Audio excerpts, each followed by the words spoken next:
Good morning, good afternoon, good evening, wherever you are in the world, a very warm welcome to Silver Tent TV. I'm your host, Siobhan Riordan, along with my dog Elsa, who, as we know, sometimes can join in. The Silver Tent is a global online community for women over 50. It's a place where you can come and be supported and encouraged to achieve those dreams that are yet to be achieved. And it's also a platform for women's wisdom. By the very fact we're over 50, we've been around the block a few times and we've learned a few things. And with that in mind, I'm joined here by Renate van Nijen. I've said that correctly, have I, Renate? Yeah, very well done, yes. Thank you. Renate is an extraordinary artist, and as you can see some of her work behind her, and has been a professional artist for 35 years. She's also a writer and published her first book of many in 2010. And we're here today really to explore a little about the life and soul of the artist. I suppose Renate would be a good way to express it. So I think my first question to you is, what does being an artist mean to you?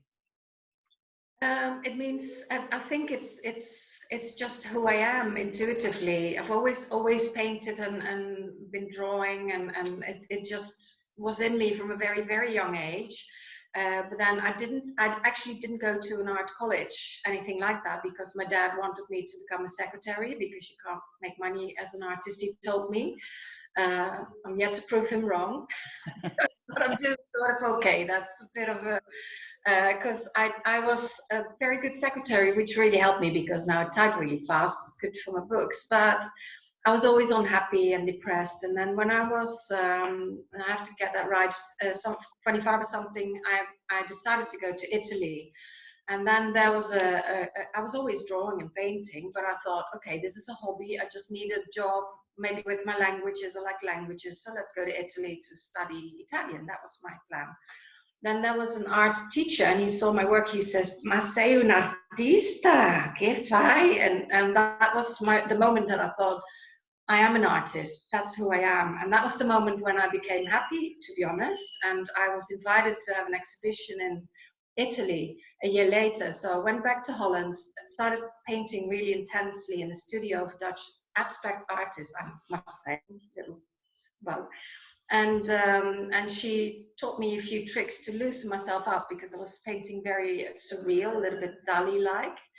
And that got me on this journey to paint more loosely, and I'm ever so grateful for that. And I had my first exhibition that same year, and I sold practically all the paintings. Wow.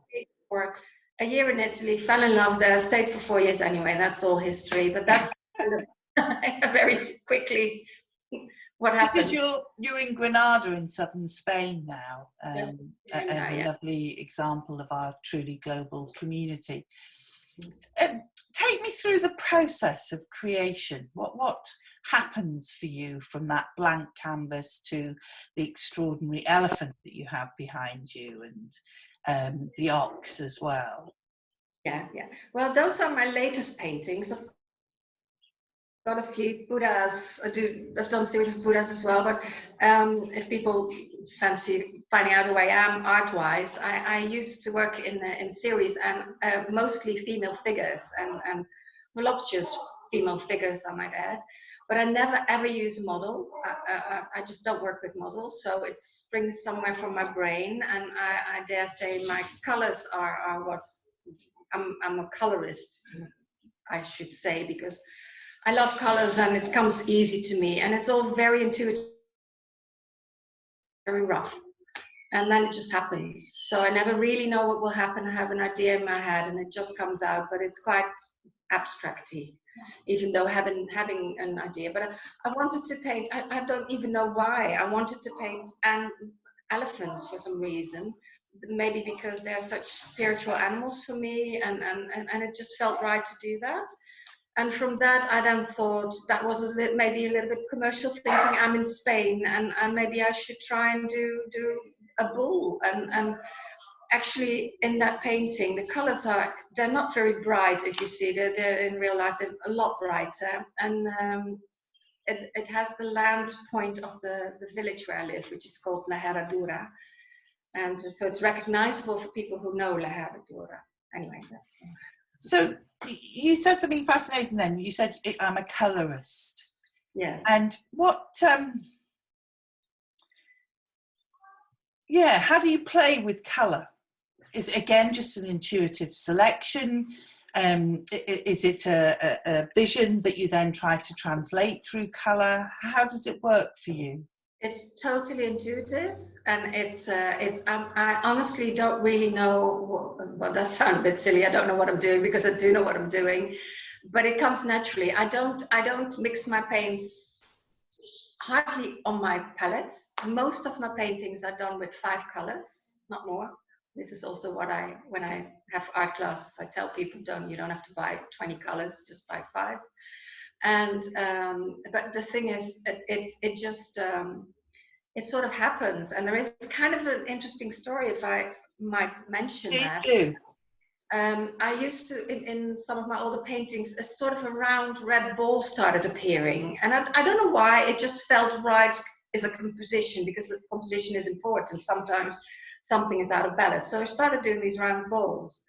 And then I had an exhibition, and an art critic from a little local newspaper. He said, "Oh, Renate is using the red moon of Isis," which now has a bit of a bad name, but it's Isis, the goddess of creativity, of female energy, of all those kind of beautiful things. And then for a very long time, I kept using that so quite specifically.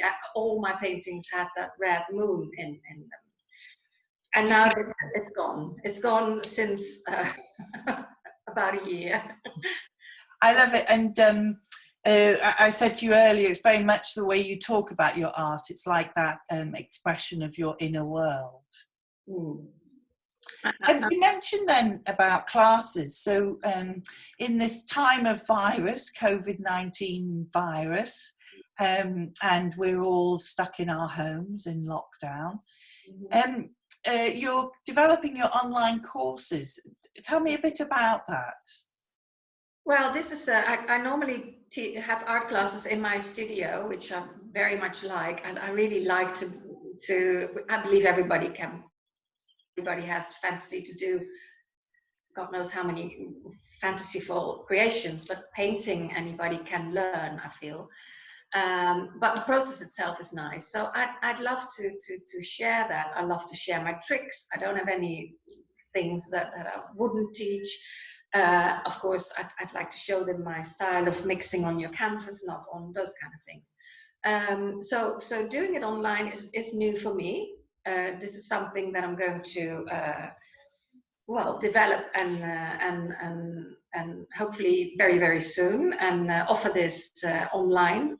And I think it will be interesting to be in a sort of a virtual classroom via Zoom, and then I can point out things.